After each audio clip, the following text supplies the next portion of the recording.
and be yourself. And in being creatively you, that message in a world where everybody is a Barbie or a Ken doll speaks volumes without saying a word.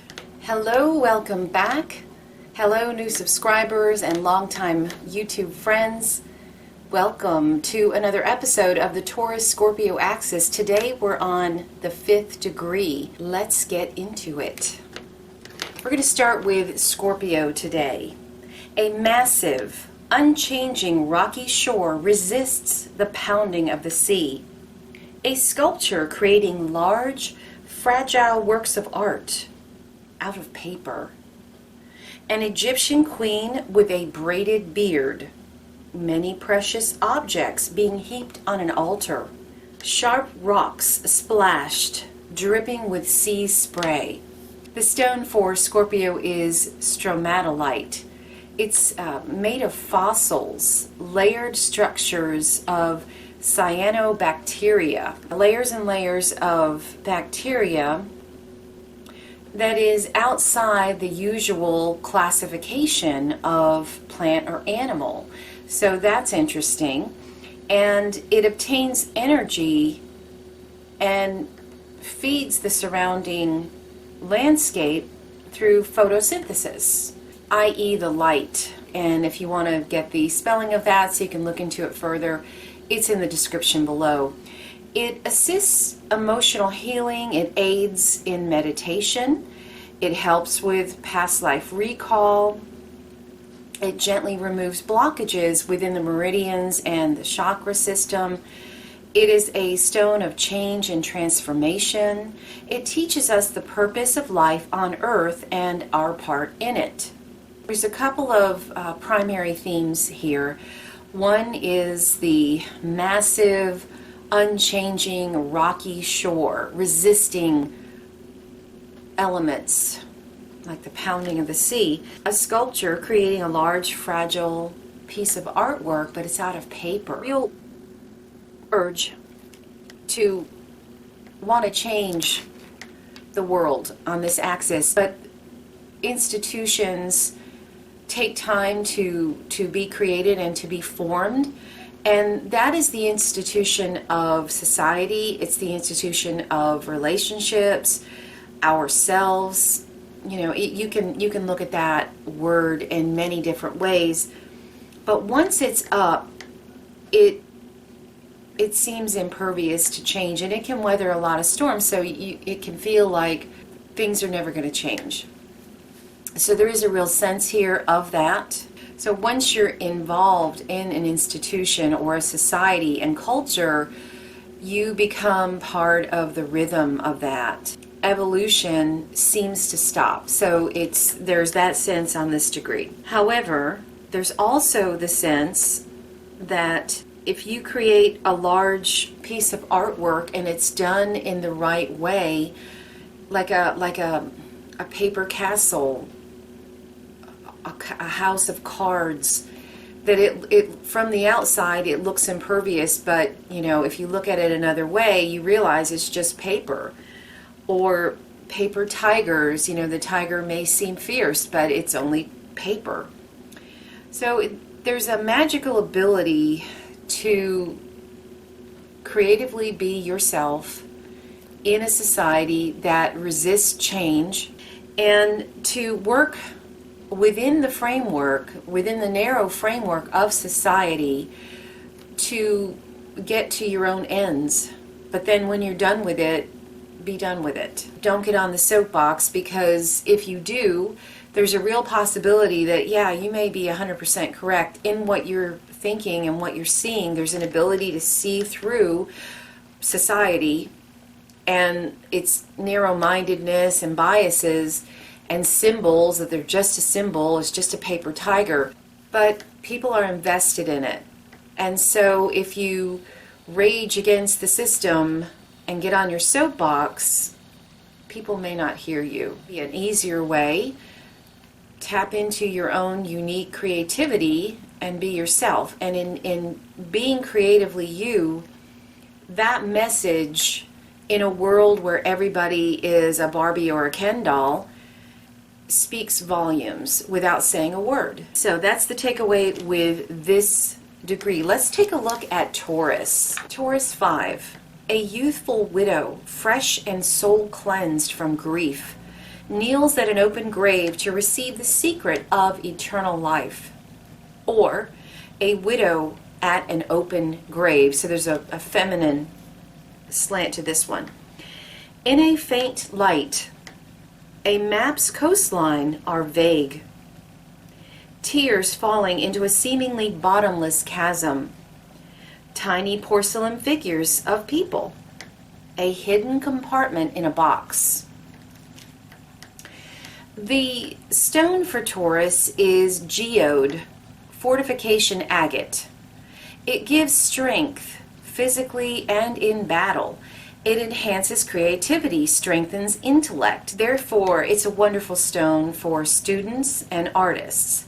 It's a good luck stone, and it offers harmony, balances the yin-yang energy. It cleanses and balances the connection between the heart and mind.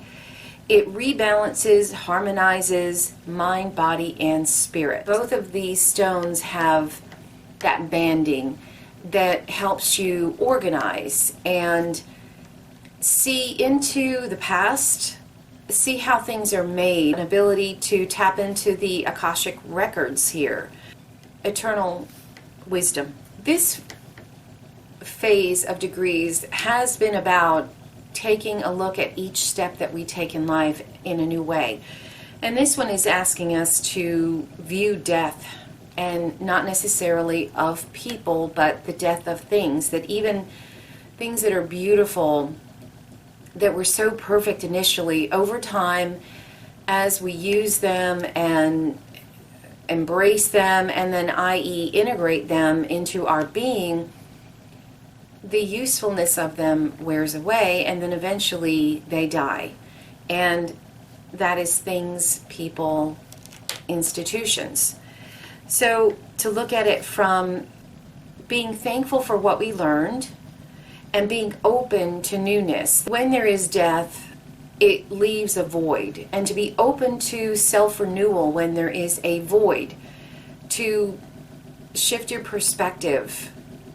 Otherwise, you can paint yourself into a new way of being, and that is, I'm the grieving widow, and you never get out of it. Because another primary theme of this degree is that we paint the personalities that we wear, and to look at our outward appearance as a costume, like actors on a stage. Tiny porcelain figures are personalities that we can put on or take off depending on what we want to do. You mourn the dead, but see it for what it is. On the one hand, you're really sad because you loved whatever it was that's gone now, but it's gone. It's that the attachment is cut. And so on the other hand, it's a brand new beginning. So again, it's a crossroad. And to look at it as an ability of self-renewal, i.e. there should be more dancing at funerals, parties, rejoicing for the love that you had for someone, and honor them by evolving into something new, not hanging on to that memory and stifling your evolution. That's one of the messages here. This degree reminds me of a beautiful book, The Greater Trumps, a fascinating book. If you're into understanding this concept in a new way, or if you're into tarot decks, really beautiful and fascinating look at tiny figures on a board game. So, The Greater Trumps, beautiful book. Making giant paper castles,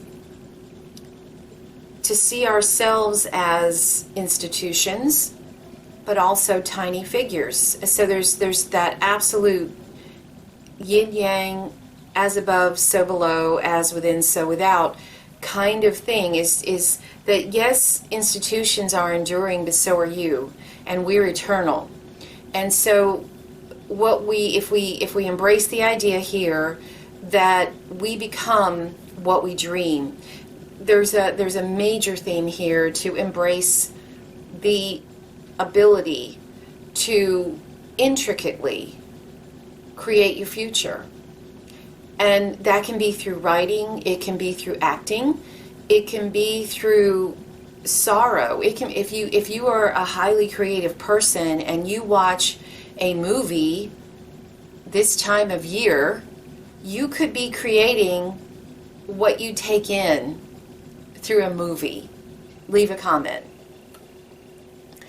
So if you know that we have that ability, take the time to really think, what kind of reality would I like to paint myself into?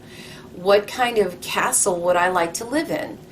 And intricately detail it down to the tiniest of detail. Create a whole world like Tolkien created a completely new language, a completely new world.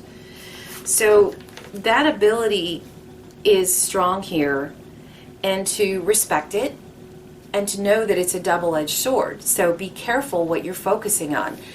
And another example is looking at the news and being upset and like, oh, something should be done, and being horrified because something else has happened and you feel out of control about what's going on in society. You can create the next cycle through somebody else's agenda. Like you adopt their agenda. You have a choice. Create your world based on what you want and tapping into your uniqueness and building something and just creating it and just for the fun of creating it. Or you can create, either way we're creating, out of what we are fed through society, and we just adopt that and it becomes our reality. Either way, the ability to create is there. So you have to decide, am I just going to be content with wearing this particular costume, personality? Am I going to be really sad because something has died and there's a void, and then something more terrible takes its place? Or am I going to think, I'm open to any possibility, what would I like to bring in? It's available here. So this is a very dreamy access, and that dreams are two-edged. It has a feminine energy to it, which is calling things in receptively through our dreams. And this degree is calling us to soften our grip on what we think is reality, because it's not. Well, we created, and if we soften it, how would I like to change things? How would I like to slightly alter what I'm experiencing? Look at yourself in a soft, filtered light. So that's what I have for you today. Thank you very much for being here, for liking and commenting and subscribing. Until next time, take care. Bye for now.